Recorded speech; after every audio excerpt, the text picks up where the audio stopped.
guys! Welcome back sa channel. Ngayon, pag-uusapan natin ang epic naglalakbay ng Earth mula sa pagkakabuo nito hanggang sa modernong panahon, pero sa loob lang ng ilang minuto. Handa na ba kayo? Tara na! 4.5 billion years ago, nabuo ang solar system mula sa gas at alikabok. Doon nagsimula ang Earth. Mainit, puno ng bulkan at hindi pa pwedeng tirhan. Tapos, isang bagay na sinlaki ng planeta ang bumangga sa Earth at nabuo ang buwan.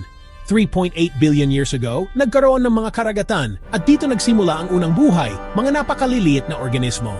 2.4 billion years ago, lumabas ang oxygen dahil sa photosynthesis ng cyanobacteria. Pero sobrang dami ng pagbabago, kaya naranasan ng Earth ang unang ice age nito. Paglipas ng milyon-milyong taon, nagsama-sama ang mga kontinente at nabuo ang mga supercontinents.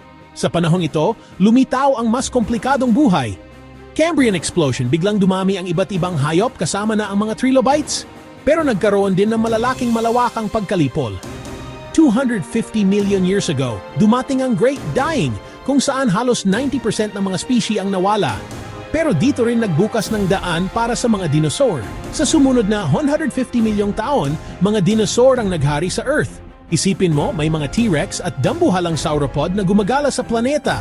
Pero 66 million years ago, isang asteroid ang bumagsak sa Mexico at natapos ang panahon ng mga dinosaur. Pagkatapos niyan, lumitaw ang mga mammal, kasama na ang mga ninuno ng tao. 6 million years ago, lumitaw ang mga unang tao. 800,000 years ago, natuto tayong gumamit ng apoy.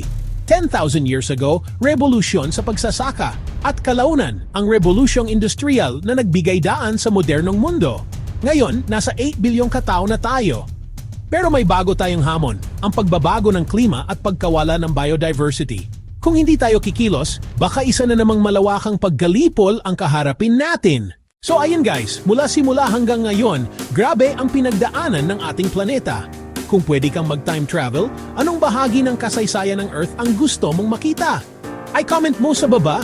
Huwag kalimutang mag-like, share at mag-subscribe para sa mas marami pang epic na kwento ng agham at kasaysayan.